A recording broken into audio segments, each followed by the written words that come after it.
বিশ্ব ইজতেমা মাঠে মুসল্লিদের উপর হামলা ও দেশের শীর্ষ আলেমদের বিরুদ্ধে হয়রানিমূলক মামলা প্রত্যাহারের দাবিতে চাঁদপুরে বিক্ষোভ মিছিল করেছে আলেমি সুরায়ে নিজাম।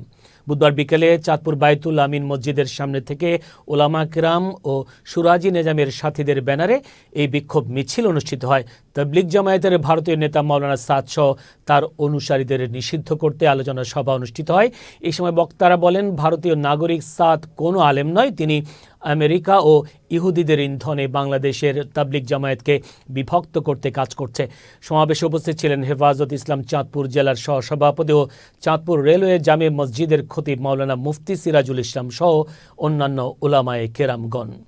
টঙ্গীর মাঠ আপনারা জানেন সরকার উলামায়ে কেরামদের হাতে দিয়ে দিছে, ঠিক না? কিন্তু এই সাতপন্থী সন্ত্রাসী গ্রুপ, এদেরকে তাবলিগি বলা যায় না, এরা সন্ত্রাসী দল।